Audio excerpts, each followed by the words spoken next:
فرمول عمومی قندها هست و همچنان از گلوکوز. قندها یک قیمت کلش این فرمول داره.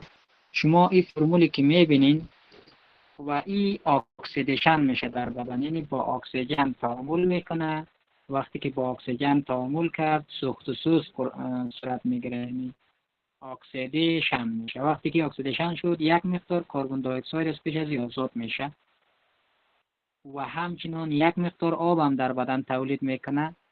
خب ما در کربن دی اکساید آبش ضرورت نداریم در بدن، چرا که ما خود آب هم میتونیم از بیرون بگیریم و بدن تعامل کنه و کربن دی اکساید هم ضرورت نیست در بدن. ولی چیزی که برای ما مهم است اینه انرژی که تولید میکنه در بدن به شکل ATP، ادنوزین ترایفسفید، که وقتی که ATP به شکل ادنوزین ترایفسفید آزاد شد، به ترتیب که گفتم زمانی که بدن انرژی نرسید باز فعال میشه در بدن و فعالیت خود انجام میده. خب دوم نقش سیستم عصبی. سیدن دوستا کل ما گفته میتونیم که تقریبا 80% غذای مغز قند است.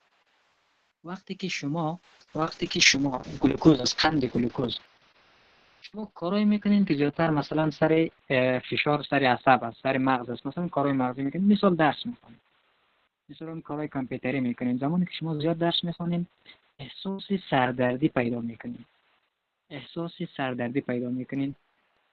یعنی چون در واقع اون زمان ایبایی است که قند مغز پایین آمده، چون خود غذای مغز قند است، گلوکوز است. وقتی که شما زیادتر کار مغزی میکنین فعالیت از بیشتر میشه، قند زیادتر مصرف میکنه. اون زمان قند که پایین آمد شما احساس سردردی میکنین و یادگیری کمتر صورت میگیره و حتی اگری زیاد ادامه پیدا کنه شاید باعث بیهوشی شود، سردردی شدید. و این زمان است که شما معمولا ما شما موریم دوا میگیریم یا قرصای سردردی میگیریم. خب این کارساز نیست دوستا.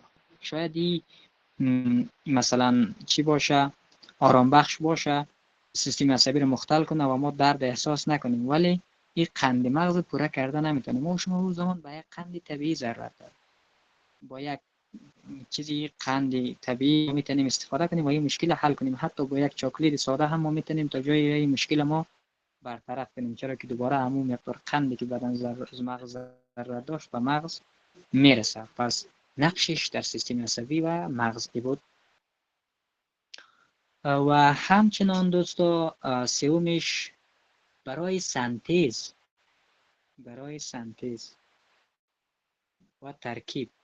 سوم دوستا در ترکیب DNA و RNA قند 5 کربنی ریبوز و دی اکسی ریبوز سهم میگیره که اگر اینمی قند 5 کربن ریبوز و دی اکسی ریبوز نباشه DNA تکمیل نمیشه، RNA تکمیل نمیشه، یعنی ادنین در مقابل تایمین قرار نمیگیره. حتی ما در ATP که گفتیم ادنوزین ترایفسفید هم امی چی است؟ اینمی قند 5 کربن ریبوز است.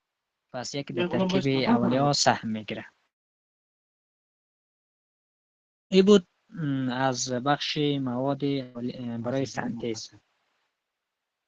خب دوستا درس بس است یا پیش بریم؟